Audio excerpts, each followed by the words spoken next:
Alright folks, so I've been sick for the past few days, so I haven't been able to post any content. Glad to get back into almost my usual self. I'm about maybe 90% where I was at, but I've been sick for like almost 3 weeks. Not sure if it was like COVID or the flu, but something's definitely going around.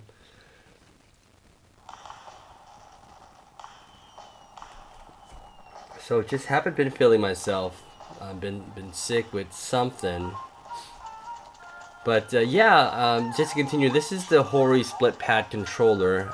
I bought this because I wasn't a fan of the Joy-Cons. Even though the Joy-Cons, of course it was an innovative design choice by Nintendo, because then you have like multiplayer, you have motion controls, the vibration. So you kind of give up on the control aspect, right? So, especially if you're used to like playing with the D-pad, all these were like just normal buttons, and so for me, it's a trade-off. I'm not a fan of like not having a full-on D-pad for better control. So I've been playing with this for the past week or so, and I really like it. It's a really good experience. The analog sticks are phenomenal. It makes it feel like one of the Switch Pro controller. It has that feel rather than the small, kind of minuscule feel of the analog sticks on the Joy-Cons. So I really like it a lot, and it feels comfortable in the hand. It's got really good ergonomics, so comfortable to hold. Battery life, I haven't seen like any, I guess, be between the 4 to 6 hours that I can get normally on my gaming. I haven't noticed any degradation in the hours that I'm able to play, but on average I get maybe a couple hours in. So I just wanted to kind of show you, how it controls, what it feels like to be playing with the Hori Split Pad Controller.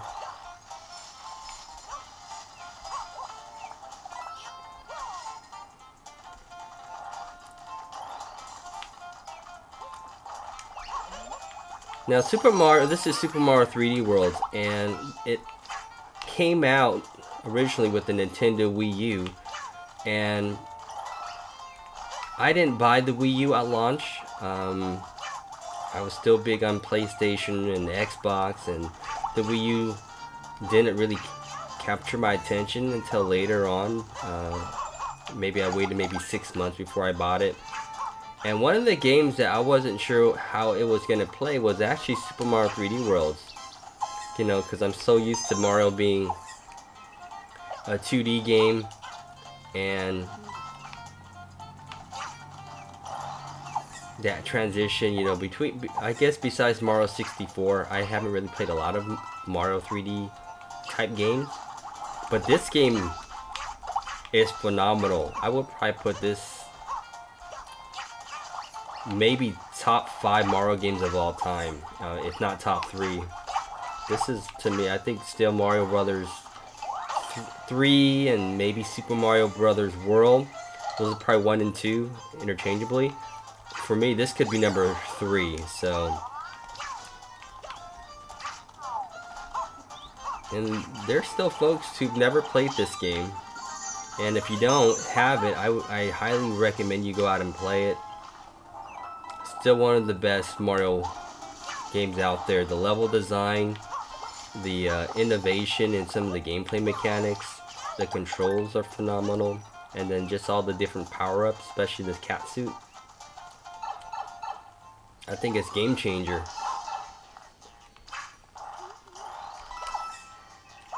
I don't know who these devs are at Nintendo, but they are magicians. I mean, they always are able to crank out amazing games utilizing the technology of the system, whether it's underpowered or the power's there for them, but they always find some way to make it interesting.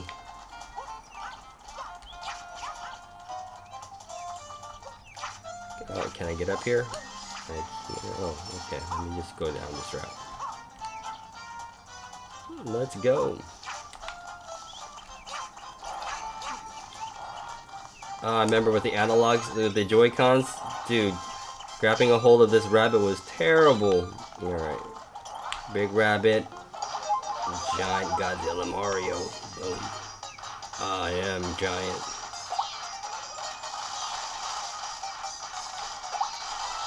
Yeah, so Nintendo, they hit a home run with the Nintendo Switch. I think at this point, it's surpassed maybe the PlayStation 2 sales. Did I get it? Okay, good. I think it's over 140 million units sold.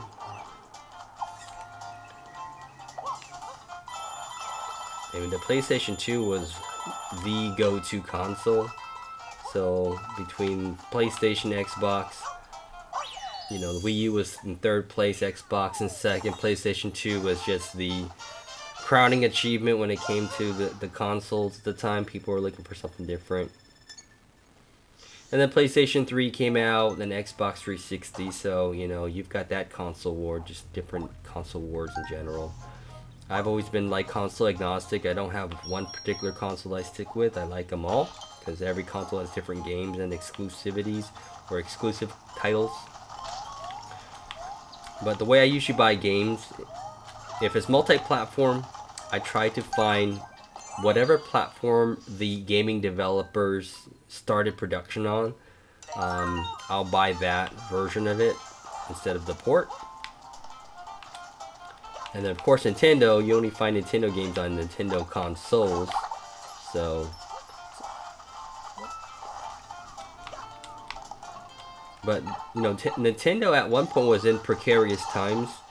I think when they brought out the GameCube, you know, they tried to match power and power with the PlayStation 2 and Xbox, and sure enough, it was as powerful, but for some reason, just they didn't have enough support from developers. And you know, at the end of the day, power is power, but you got to have the games. And Nintendo only had Nintendo games. They didn't have like multi-platform type games from big company studios who can get a what they call an ROI on their investment. So it's all about the install base, and the install base on the Nintendo GameCube wasn't there. So there's an art to developing games and which consoles that you develop for. It's all about the ROI these days, return on investment.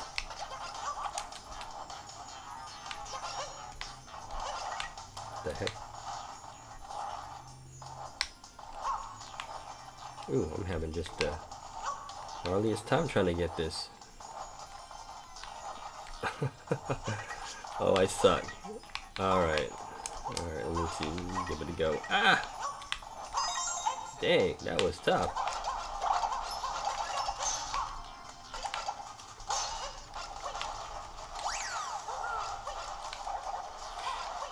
So, the Hori Split Pad Controller, I think it feels so good in the hand.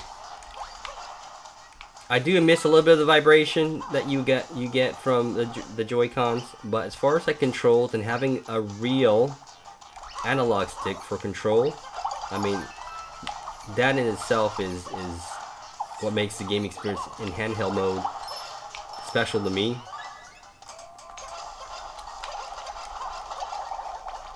It's all about the controls, right? If the game has terrible controls, or a console has terrible controls, you're probably not gonna play it as much. And I might get crucified for this, but I wasn't a fan of the GameCube controller at all. Just the weird button placement, and I think they had the big A button green, and for Nintendo games, probably, you know, like Mario Kart, but as far as like control, I've always been like the PlayStation, Xbox type of layout, more traditional. And I get it, Nintendo's trying to do something creative with their control scheme, but I wasn't a fan. Alright, there you go.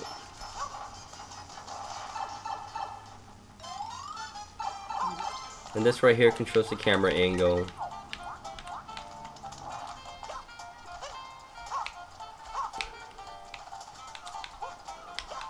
Yeah, this control makes it feel like a legit way to play your games.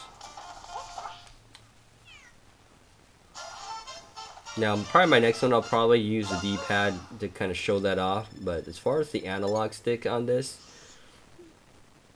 and hopefully I don't ever get stick drift on this. On the original Joy-Con controllers, I did get stick drift. So that was unpleasant, and I just ended up, instead of getting a warranty, going through the warranty phase, I just ended up buying new Joy-Cons, and they were pricey. They were like 79 bucks.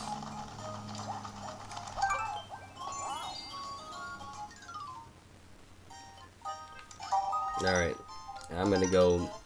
Good things come in small packages. Let's do it. Ah, dang it. Should've got the big one. Alright, see you later. But I'm glad I'm not sick anymore. Was very nasally. I think I still sound a little bit nasally, but not as much as I was. But I was in bed for the last few days, just trying to get over whatever it was. Lots of liquids, fluids, medication. Mucinex, Robitussin. Ah, dang it. Okay. Ooh, better get my power up here. Oh, you mad at me? Nah, bro.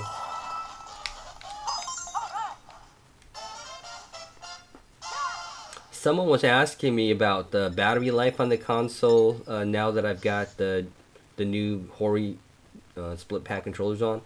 I haven't noticed a difference. I think if anything, you probably get a little bit more play because it's not drawing.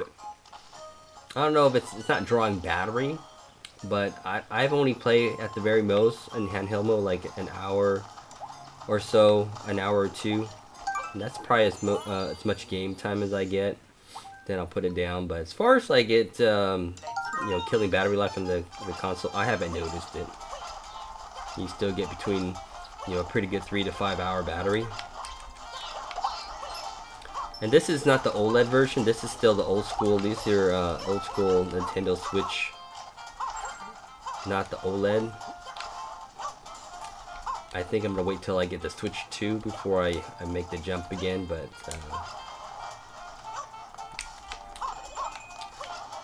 I'm pretty good with the Switch old school the way it is. Like if the new OLED Switch maybe updated maybe the processor and give it more power, I probably would have considered upgrading, but it didn't do any of that besides upgrading the screen.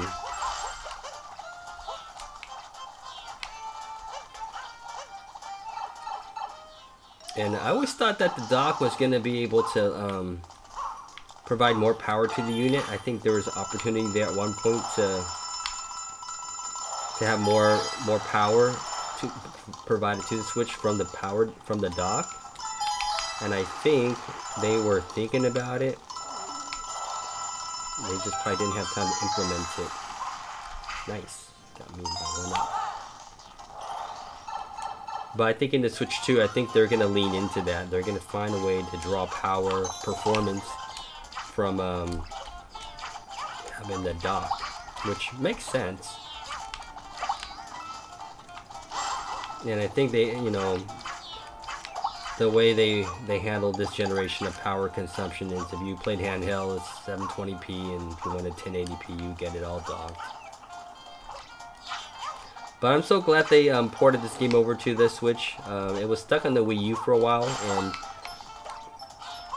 a lot of folks didn't play it because they had the Switch version. They had the Nintendo Wii, and if you didn't have the Nintendo Wii U, you weren't able to play this game.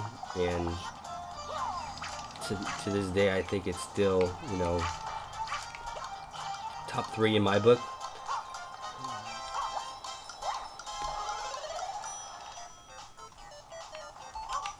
But I remember the Wii U. The Wii U's probably sold less than 20 million units in its lifespan, which is the worst selling Nintendo console of all time. And there's a time that I thought that maybe Nintendo was just gonna go full on handheld, but I'm glad they stuck to their guns, and they hit a home run with the Nintendo Wii with the motion controls, and then then they didn't do as great with the Wii U, because maybe with the name and the way they communicated what the console could do, because it wasn't like a portable, but it wasn't. You had to be in the house and whatnot. But you know, had it not been for maybe the Wii U, we wouldn't have gotten the Switch.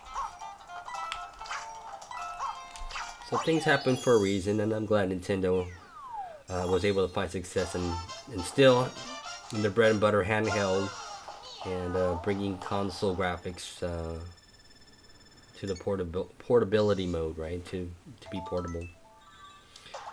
Alright folks, well, just wanted to catch up, play a little bit of Super Mario 3D Worlds here on the Nintendo Switch, show you the controller here. This is again, the Hori Split Pad Controller. Really recommended. It gives you that true analog feel of your games. Has great controls.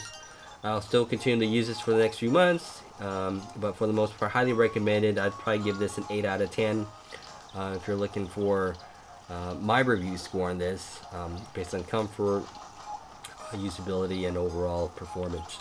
With that said, don't forget to comment, like, and subscribe. Stay tuned for more. Don't forget the notification button, and we'll catch you in the next video. Bye for now.